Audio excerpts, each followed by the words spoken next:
क्या आप जानते हैं कि एक ऐसा अस्त्र है जो न्यूक्लियर बम से भी ज्यादा विनाशकारी हो सकता है? हाँ, एक ऐसा हथियार जिसके सामने सारी सुरक्षा व्यवस्था नाकाम है और जिसकी चोट सीधे किसी भी देश की आत्मा पर होती है। सोचिए, एक सुबह जब आप आंखें खोलें और ये खबर चले कि देश में पेट्रोल खत्म हो गया है, पंपों पर लंबी कतारें हैं और तेल देने वाले देशों ने हाथ खींच लिए हैं, तब ये सिर्फ आर्थिक नहीं बल्कि अस्तित्व का संकट बन जाएगा। भारत की ऊर्जा का 80% हिस्सा अभी भी कोयला, तेल और गैस जैसे जीवाश्म ईंधनों पर आधारित है। कोयला हमारे पास है लेकिन उसकी गुणवत्ता अच्छी नहीं, और तेल व गैस तो काफी हद तक आयात पर निर्भर है। यदि बाहर से तेल आना बंद हो गया तो हमारी सेनाएं, एयरफोर्स के जेट, नेवी के जहाज, इमरजेंसी सेवाएं, सब कुछ ठप हो जाएगा। सीमाओं पर सुरक्षा से लेकर प्राकृतिक आपदाओं में राहत अभियान तक सब कुछ थम जाएगा। राहत सेना के हथियार, air defence system, fighter jets, submarines, सभी कुछ फॉसिल फ्यूल पर चलते हैं। बिना ईंधन के देश की सुरक्षा एक कागजी ढांचा बनकर रह जाएगी। भारत की 80% रोड ट्रांसपोर्ट डीजल आधारित है। इलेक्ट्रिक बसें, ट्रॉली बस और मेट्रो नेटवर्क का विस्तार जरूरी है ताकि कम से कम पब्लिक ट्रांसपोर्ट ऑयल पर निर्भर ना रहे। शायद आप कहें, हमारे पास तो स्ट्रेटेजिक रिजर्व हैं, लेकिन वो सिर्फ 9-10 दिन का है।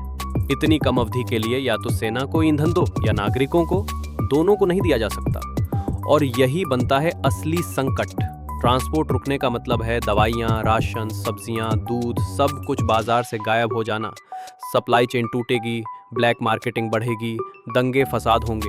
हम 2008 में इसका ट्रेलर देख चुके हैं, जब कच्चे तेल की कीमतें दोगुनी हो गई थी। ट्रक यूनियनों की हड़ताल से सब्जी मंडियां तक खाली हो गई थी।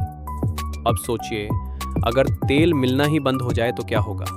फैक्ट्रियां बंद होंगी, उत्पादन रुकेगा, नौकरियां जाएंगी, बिजली नहीं होगी तो स्कूल, हॉस्पिटल, टेलीकॉम सब ठप। 2022 में श्रीलंका ऐसा संकट झेल चुका है। वहां स्कूल बंद, दफ्तर बंद, राशन की लाइनें और सत्ता परिवर्तन तक हो गया। भारत की अर्थव्यवस्था, सेना, शिक्षा, स्वास्थ्य, हर तंत्र की रीढ़ तेल है। टूरिज्म इंडस्ट्री जो जीडीपी का 9% है वो खत्म हो जाएगी। फ्लाइट्स, होटल्स सब रुक जाएंगे। और अगर ये संकट लंबा चला तो विदेशी निवेशक पैसा खींच लेंगे, स्टॉक मार्केट गिरेगा और वर्षों की तरक्की कुछ महीनों में उड़नछू हो जाएगी। आप सोच रहे होंगे, ऐसा अब तक नहीं हुआ तो आगे क्यों होगा? तो याद रखिए, 1973 में अरब देशों ने इजराइल के समर्थन में खड़े अमेरिका पर ऑयल एम्बार्गो लगाया था। अमेरिकी अर्थव्यवस्था डूब गई थी, लेकिन अमेरिका ने इससे सीख ली। स्ट्रेटेजिक रिजर्व बनाए, वैकल्पिक ऊर्जा स्रोतों में निवेश किया, घरेलू तेल उत्पादन बढ़ाया और एक ऊर्जा कानून पास किया। अब बात भारत की। चीन की रणनीति देखिए, 90 दिन का पेट्रोलियम रिजर्व है, अफ्रीका और रूस में भारी निवेश, गैस तेल के वैकल्पिक रूट, लंबी अवधि के फिक्स रेट कॉन्ट्रैक्ट्स और सबसे बड़ा सोलर पैनल एक्सपोर्टर। चीन जानता है कि उसे तेल के लिए किसी पर निर्भर नहीं रहना है। भारत ने बहुत देर की शुरुआत की। हमारे पास जबरदस्त सोलर और विंड पोटेंशियल है, लेकिन देर से निवेश किया। R&D में जीडीपी का बहुत छोटा हिस्सा जाता है। टेक्नोलॉजी हम खुद बनाते नहीं, महंगे दामों में खरीदते हैं। अब जरूरी है कि हम तेल पर निर्भरता खत्म करें।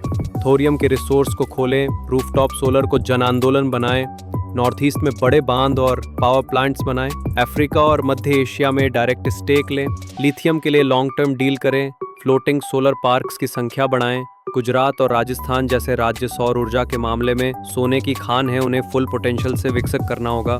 साथ ही न्यूक्लियर पावर में भारी निवेश करें, क्योंकि भविष्य की ऊर्जा वहीं से निकलेगी। याद रखिए, अगर ऊर्जा ठप हुई तो देश की आत्मा ठप हो जाएगी। इसलिए अब वक्त है जागने का, सोचने का और कुछ बड़ा करने का।